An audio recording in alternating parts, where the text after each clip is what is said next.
안녕하세요. 허둥TV의 KBS 개그맨 허둥구단 허동환입니다.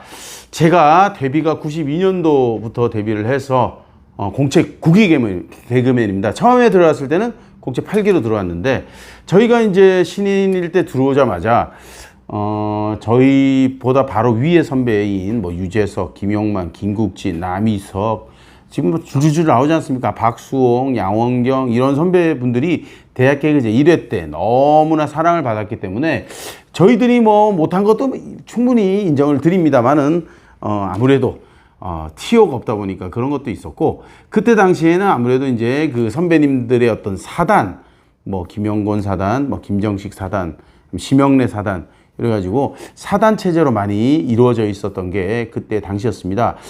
요즘 같으면은 뭐 그 앞에 뭐 개그 콘서트 같으면은 자기 거 짜가지고 자기가 주인공도 하고 이런 케이스가 있었지만, 저희 때는 그냥 뭐 옆에 선배들 하면은 단역이라 그러죠.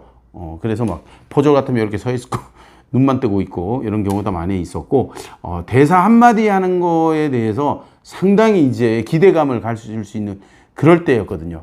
그때 이제 제가 기억을 하는 게 그때 당시 또 군기반장, 그 다음에 이제 뭐 군기라는 게 그 개그맨들 사이에서는 유명하지 않습니까?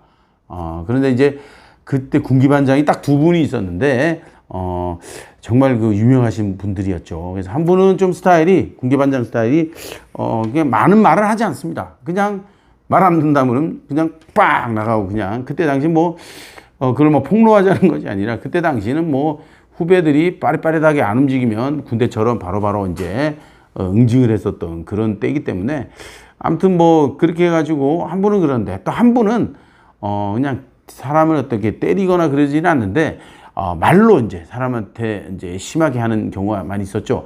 제가 이제 신인일 당시에 어느 정도까지 얘기까지 들었냐면, 제가 그때 당시 신인일 때 막 21살, 22살 요때, 제가 정확하게는 제 나이가 하여튼 뭐 그때인데, 일단 감수성 예민하지 않습니까? 그리고 막 풍운의 꿈을 안고 부산에서 올라가지고 막 그때 막 사투리 빡빡 써가면서 아직까지도 뭐 서울 생활에 적응도 안 되고 막 이럴 때인데, 들어오자마자 그래도 TV에 나오니까 막 꿈을 꾸고 스타에 대한 꿈을 꾸고 있을 때인데, 말 한마디 한마디를 해주는데 그때 너무 귀에 팍팍 꽂혀가지고 집에 돌아가면은 막 혼자 막 울기도 하고 그랬던 기억이 나는데, 그때 들었던 말이, 야, 네가 뜨면은 내 손에 장을 지진다, 뭐 새끼야, 너 무새끼야, 이렇게 얘기한 적도 있고, 뭐 조금 이제 버벅대고 못한다 그러니까, 야, 넌 어떻게 하다가 이게 뽑히게 됐냐, 야, 그럴 거면 막 부산 가냐, 뭐 부산 왜 뭐 올라가가지고 임마 민폐 치는 거야, 뭐 이런 식의 어떤 얘기들.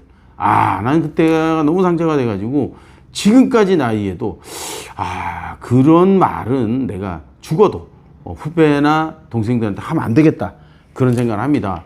여러분들도 혹시라도 뭐 그럴 때 있잖아요. 뭐 화가 나서 좀 심하게 얘기할 때 있는데, 조금 한 번 정도는 생각하고 해주셔야 됩니다. 왜냐면은 화가 났다고 그대로 남기면은 그 사람은 그 말을 듣고 평생 상처를 가져가게 되는 경우도 많이 있거든요.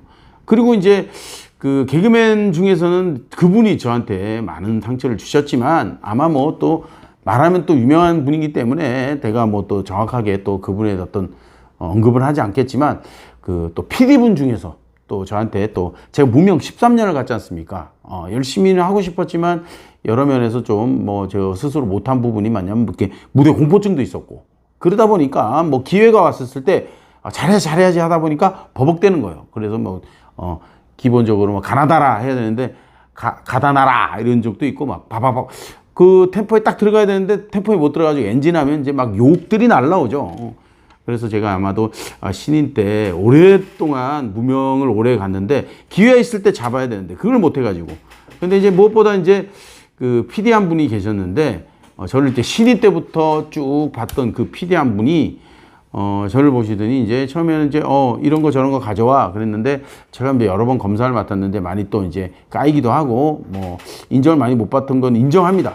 이제 한 번은 와가지고 그분이 이제 저한테 이제 정말 진지하게 와가지고, 야, 다른 길을 알아봐라 그러는데, 이왕이면 제가 이제 열심히 하려는데 뭐 이제 여러 번 이제 까이다 보니까, 코너가 까이다 보니까 뭐 잘못될 수도 있죠. 그분 입장에서는 또 나는 생각해서 해서 얘기해 주긴 한데, 부산에서 올라와가지고 무명을 제가 봐서도 한 7, 8년 갈 때인데, 정말 어렵게 막 알바까지 해가면서 제가 버티고 있었을 텐데, 와가지고 내가 너를 아무리 오래 지켜봤는데, 넌 이쪽 길이 아닌 것 같다. 라고 얘기해 주는데, 정말 망치 한 대 딱 때려 맞은 듯한, 그냥 그런 거 있잖아요. 좀 빈말일지 모르겠지만, 야, 그래, 좀 이런 거 저런 거 더 노력을 해서 하다 보면 넌 될 수도 있을 것 같아. 라고 좀 얘기해 줬으면 얼마나 좋았겠습니까? 물론 제가 그런 거를 좀 이겨내고 좀 강하게 좀 생각을 했다면 또 모르겠지만, 좀 제가 좀 감성이 좀 여린 편이라 그런 얘기를 들었는데, 평생 동안 아직까지도 네, 그때처럼 많이 울어본 적이 없습니다. 그 얘기를 듣고 처음에는 담담했는데, 차에 딱 혼자 앉아가지고 계속 하염없이 눈물이 흘러더라고요. 왜 근데 안 떴으면 안 떴지. 왜 PD 그 사람이 나한테 내 인생을 어떻게 이래라 저래라 하는 건지 그때 화가 엄청 났었습니다. 개인적으로는 그때는 막 죽여버리고 싶었어요. 진짜 마음은. 그래서 그거를 자기는 생각한다고 그런 얘기 해줄지 모르겠지만, 적어도 열심히 하려는 사람한테 재 뿌리는 거 있잖아요. 네. 혹시라도 여러분들 주변에 또 그런 분들이 있을 거예요. 그래서 오늘의 뭐 주제는 말 한마디를 하더라도 좀 이쁘게 해주고, 이왕이면 희망적인 메시지, 뭐라 하지만은 좀 정말 우리가 뭐 뼈에 있는 말을 해준다, 친구가 조언을 해주는 게 정말 진정한 친구다, 뭐 좋은 얘기 해주는 것보다는 좀 팩트를 얘기해 주는 게 친구다, 이렇게 얘기하지만, 그런 팩트를 얘기하더라도 좀 이쁘게 얘기하거나, 정말 그 희망을 뭉개버리는 그런 언어는 절대 쓰면 안 된다는 게 오늘의 얘기입니다. 자, 오늘 얘기 재밌게 들으셨다면 구독, 좋아요 부탁드리도록 하겠습니다. 허둥TV 많이 사랑해 주십시오. 고맙습니다.